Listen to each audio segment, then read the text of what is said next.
The night my husband chose another woman over me, I discovered something else. Something that made the betrayal feel almost secondary. Hidden in the drawer of his study, beneath contracts I was never meant to read and a phone I was never meant to find, was a photograph. Not of Kim Sora, not of another woman, of me, and of Soo-yeon. Taken from a distance, outside her school, without my knowledge, marked with a name I did not recognize and a date from 3 weeks prior. Someone in Jin-ho's world had been watching my daughter. And Jin-ho had known.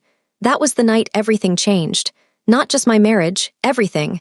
My name is Adiz Okonkwo. I am a Black Nigerian woman.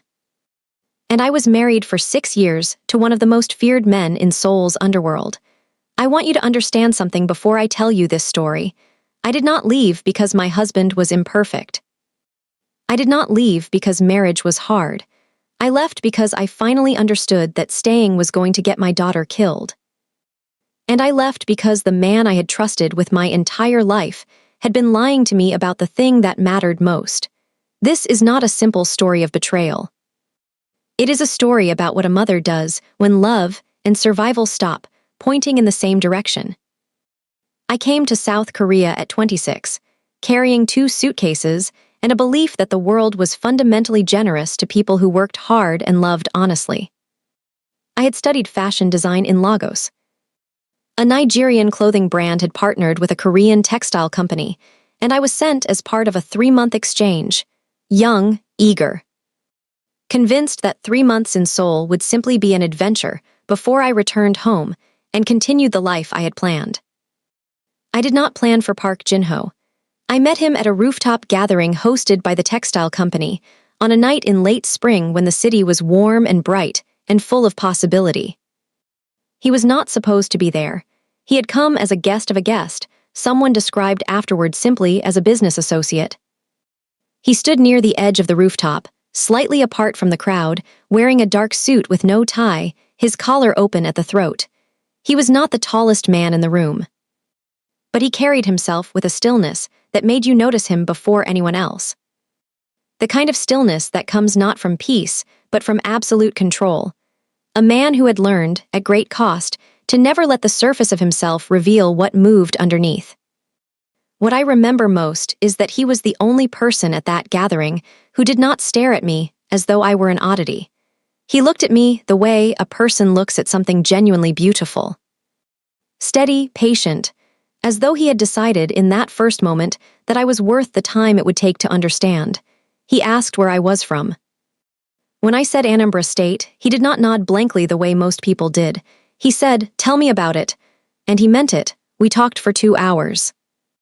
About Lagos, about Seoul, about what it means to come from a place the rest of the world consistently misunderstands.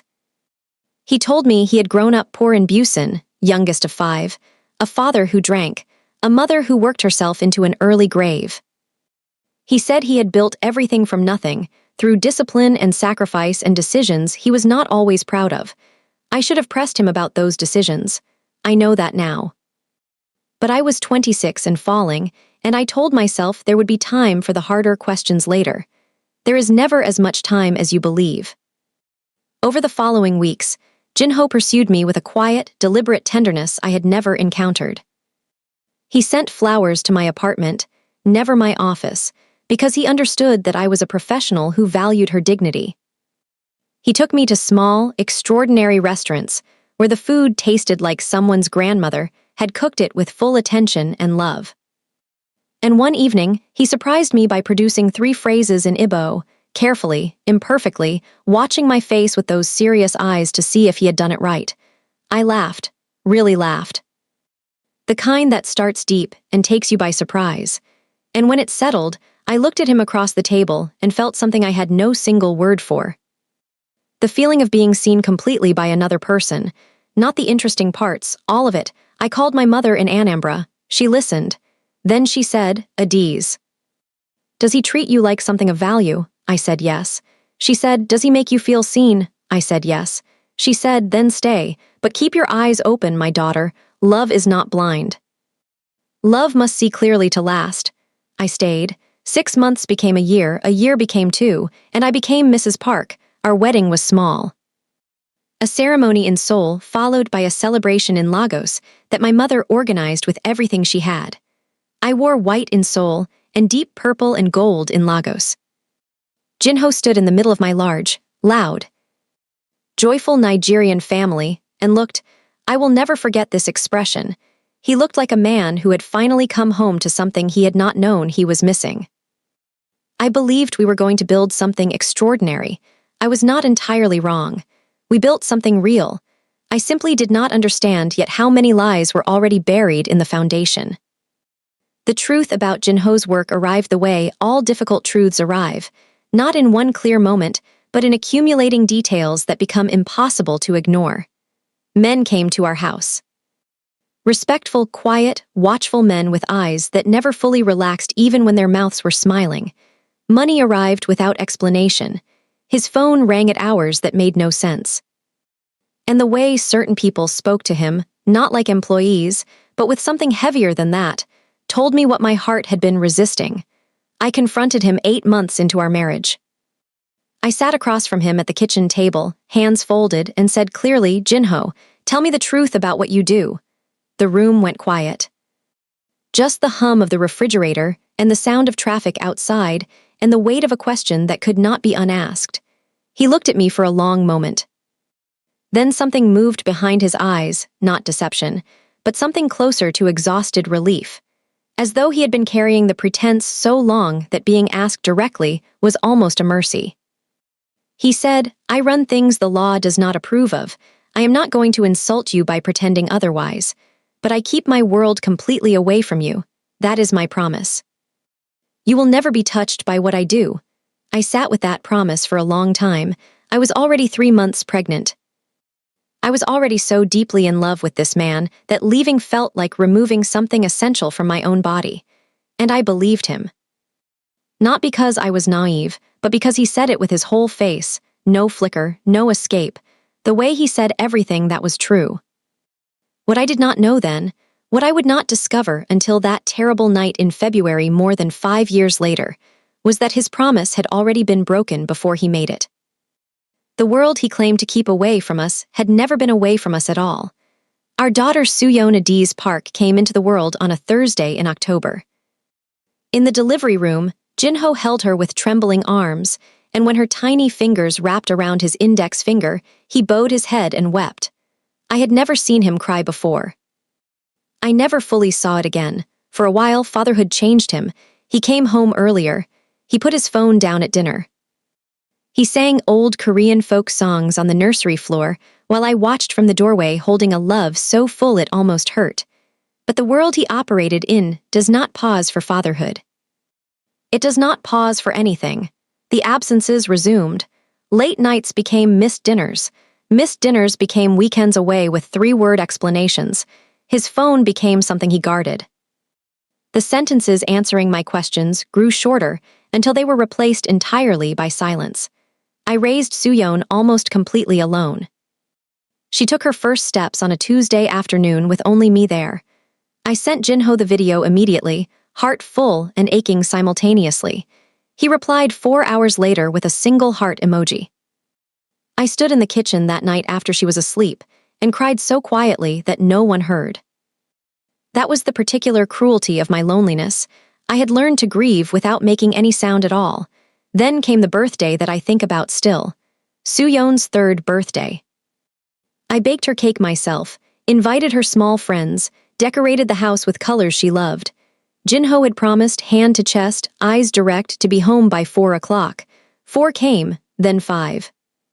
Then 6. I sat at that table with my daughter and her friends and smiled until my face ached. I cut the cake. I sang the songs. I took the photographs. And when Suyeon looked up at me and asked where Papa was, I said he had been delayed by very important work. She looked at me with her father's serious dark eyes and said, "Okay, Mama." Just that. "Okay, Mama." As though, at 3 years old, she had already decided that certain disappointments were simply weather, something you dressed for and moved through without complaint. That moment hollowed me out in a way nothing before it had. Jinho arrived at 8:30. He stood in Suyeon's doorway looking at her sleeping face. He touched her hair gently. Then he turned and saw me in the hallway. He said, "I'm sorry, Adiz." I said nothing. I walked to our bedroom and closed the door. He did not follow for over an hour. The apologies always came. Beautiful, careful apologies. He would hold my face in both hands and look at me as though I were the only real thing in his world. And some exhausted, hopeful part of me believed him every time, not because I was foolish, but because I loved him, and because I could still see beneath everything. The man who had learned 3 words in Igbo just to make me smile. But belief without change is simply a slow way of disappearing. Now I need to tell you about the secret, the one that changed everything. The one that made infidelity feel almost minor by comparison. The rumors about Kim Sara reached me gradually, a whispered comment at a dinner party, a name spoken too carefully. A knowing look I caught and could not uncatch. I began paying attention the way a woman pays attention when she already suspects the answer. New cologne without explanation. Phone face down on every surface. Answers too smooth, too prepared.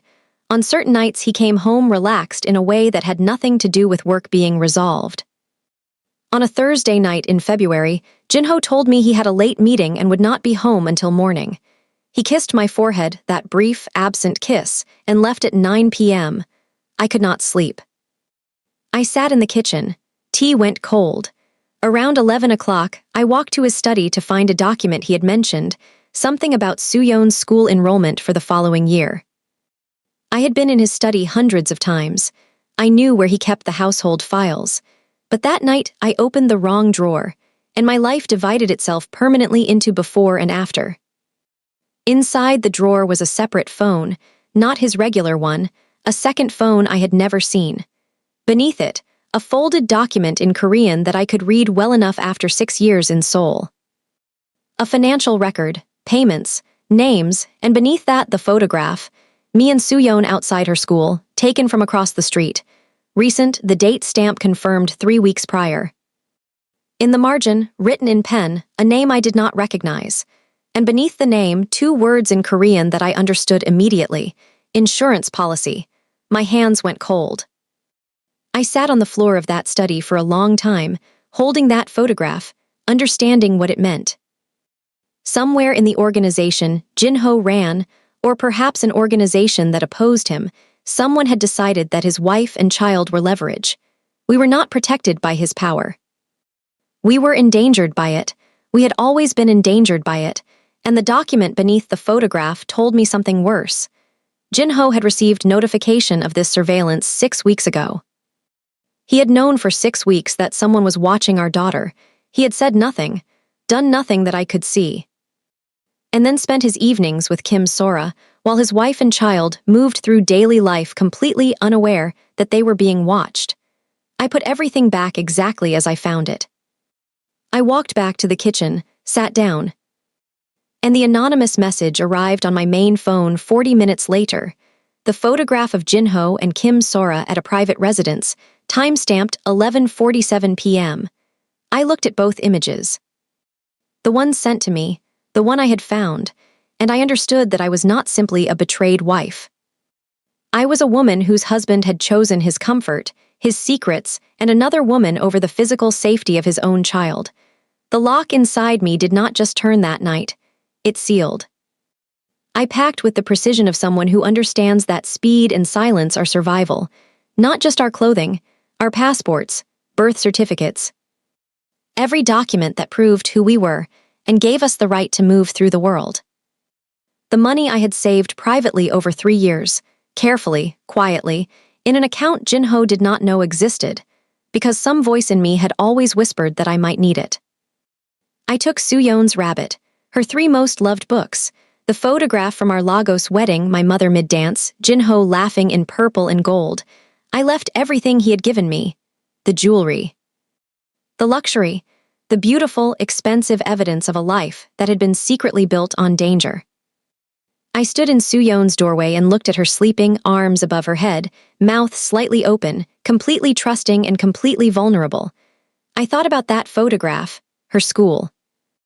The stranger across the street with a camera. I lifted her. She settled her full weight against my shoulder without waking. I carried her downstairs and left my letter on the kitchen counter.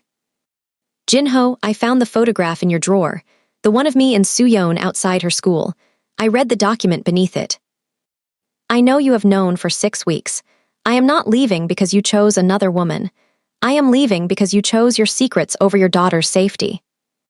Because while someone in your world was using our child as leverage, you were protecting yourself and saying nothing to me. I loved you with everything I had.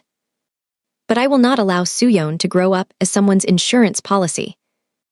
And I will not stay in a house where her mother has become invisible and her life has become a risk. Do not look for us immediately. I am asking you for this one mercy. Give me time to get somewhere safe. I do not hate you, but I am finished. Adiz. I placed the key on top of the letter. We drove away before the sun rose.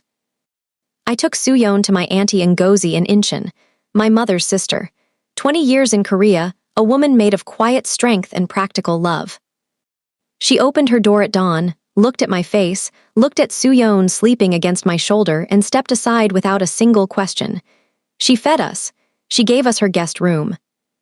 She locked her front door and did not unlock it again until I told her it was safe. The first 3 days were the most frightening of my life, not because of grief. Because I did not know who was watching. I did not use my regular phone. I bought a simple phone with cash and called only my aunt on it. I kept Suyeon inside. I stayed away from windows. I watched the street from behind curtains the way a person watches when they are no longer certain the world outside is safe. On the 4th day, a car I did not recognize parked across the street from my aunt's building for 2 hours. I watched it without moving, Suyeon beside me building a tower of blocks on the floor, unaware. When the car finally drove away, I held my daughter against my chest and breathed for what felt like the first time in days. On the 6th day, Auntie Ngozi's phone rang. A man's voice asking for me by name. She said no such person was there and ended the call. We moved to her sister's apartment in a different district the following morning. Jinho found us on the 12th day. He came alone, no bodyguards, no black cars. He arrived at the second apartment wearing plain clothes and a face that looked like it had aged 5 years in under 2 weeks.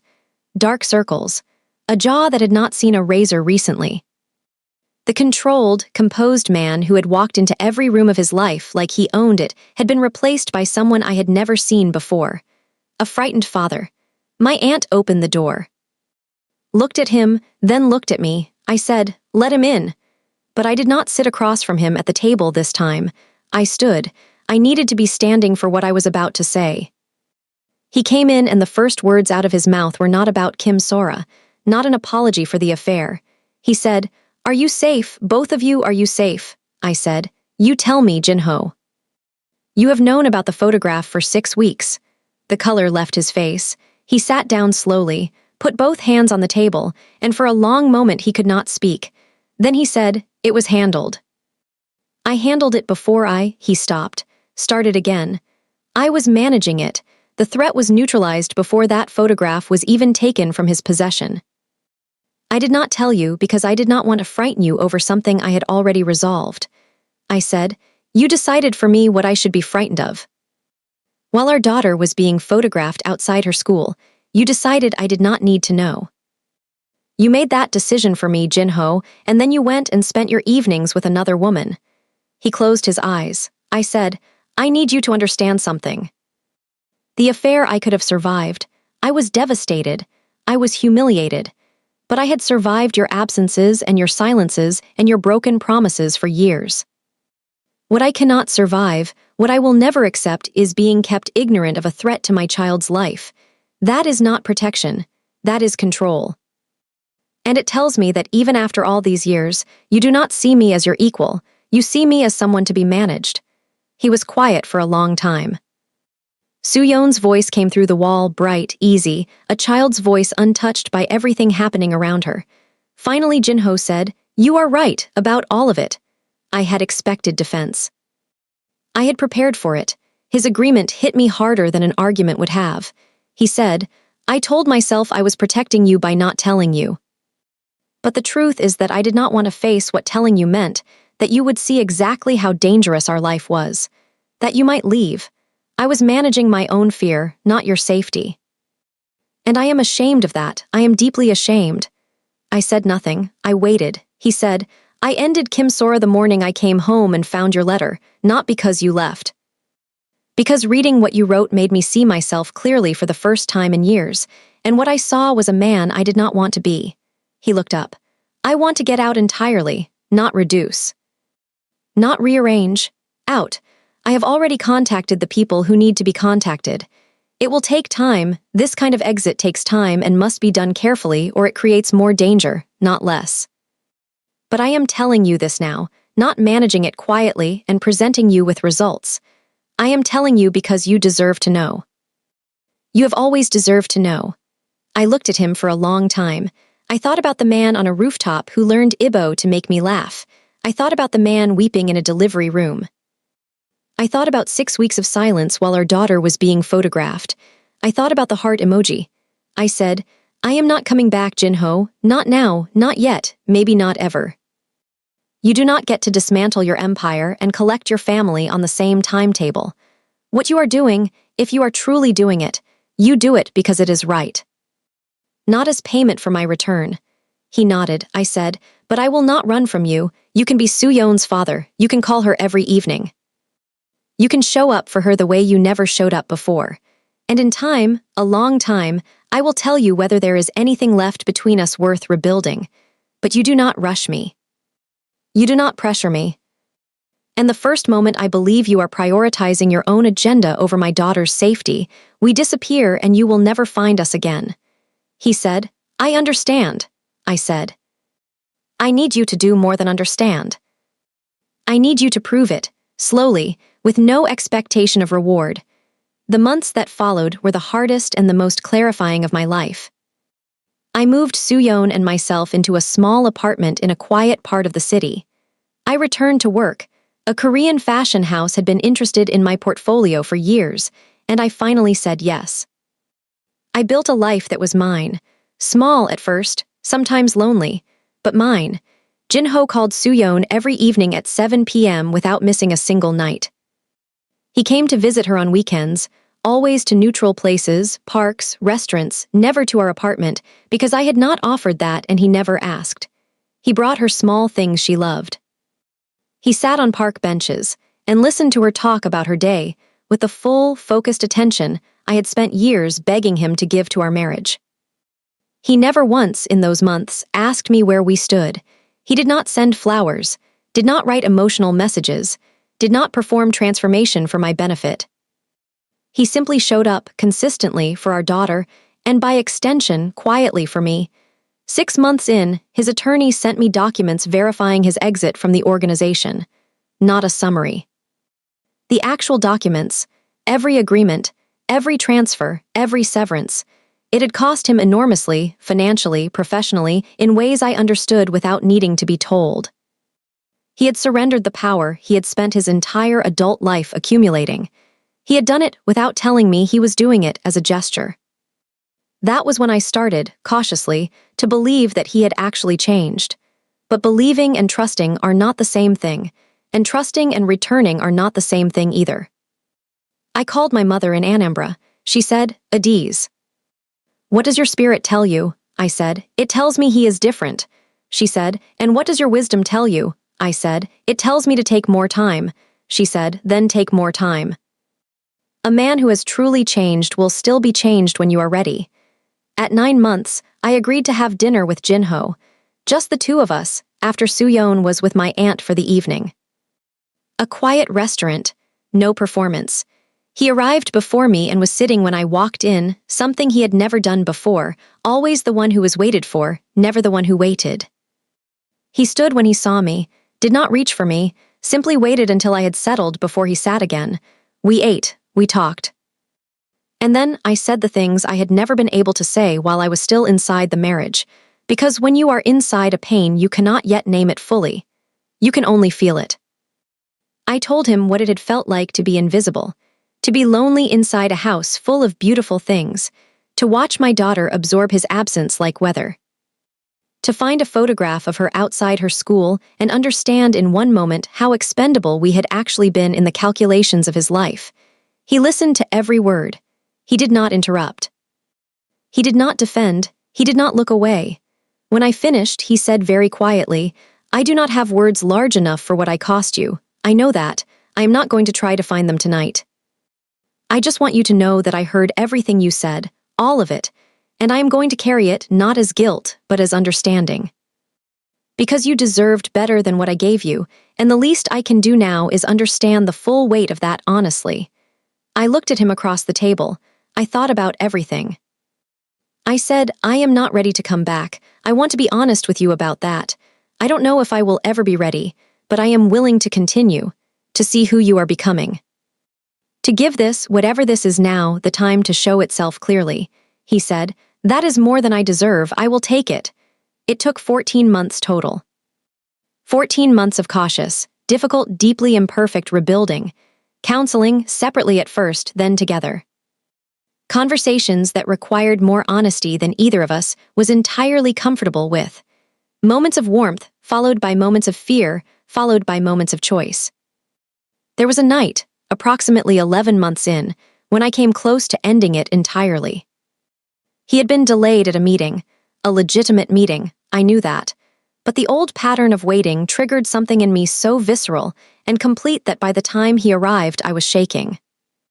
Not with anger, with the body memory of years of sitting alone waiting for a man who did not come. He walked in and saw my face and understood immediately. He sat down on the floor, not at the table. On the floor, at my feet essentially, and he said, "I know what this looks like to you. I know what your body is remembering. I am sorry I triggered it. Tell me what you need." I stared at him on the floor of that room, and something in me, some last defended thing, released. We are not a perfect story. I want you to understand that, because perfect stories do more harm than good. They convince ordinary people that real love should be easy, and when it is not. They assume something is wrong with them, rather than understanding that all love worth having requires surviving something. Soo-yeon has her father now. She has both of her parents at dinner. She sees us navigate disagreement with honesty and respect, which I believe is the greatest gift we can give her, not the illusion of a frictionless home, but the reality of two people who hurt each other profoundly and chose, with full knowledge of the cost, to rebuild. My mother called me recently. She asked, "Are you happy, Adiz?" I sat with the question for a moment. Then I said, "I am whole. Some days that is better than happy." She laughed. She said, "That is the wisest thing you have ever said to me." I think about what she told me all those years ago, standing at the edge of a decision I could not fully see. Love must see clearly to last. She was right. But I would add this, because I had to learn it through years of pain that I would not wish on anyone and would not trade for anything. Love must also refuse to disappear. A woman who loves without requiring to be loved in return is not devoted. She is vanishing. And the cruelest part is that she vanishes so slowly and so quietly that no one notices. Not her husband, not her friends. Sometimes not even herself. Until a Thursday night in February when she opens the wrong drawer and finds a photograph of her daughter, and finally understands that silence has never been safety. I left because staying had become dangerous, to my body, to my spirit, to my child. I returned, slowly, carefully, on my own terms, because he proved, over 14 months and at great personal cost, that he had become someone worth returning to. And Soo-yeon Adiz Park, with her two names, her two worlds, her father's serious eyes and her mother's stubborn, surviving heart, is growing up knowing that she is worth protecting. That she is worth fighting for, that she will never be anyone's insurance policy. If you are somewhere right now, feeling invisible, feeling managed, feeling like the danger around you is something you are simply supposed to absorb in silence, hear me clearly. You are not wrong to want safety. You are not wrong to want to be seen. You are not finished because something or someone broke you open, but you must not disappear quietly, not for comfort.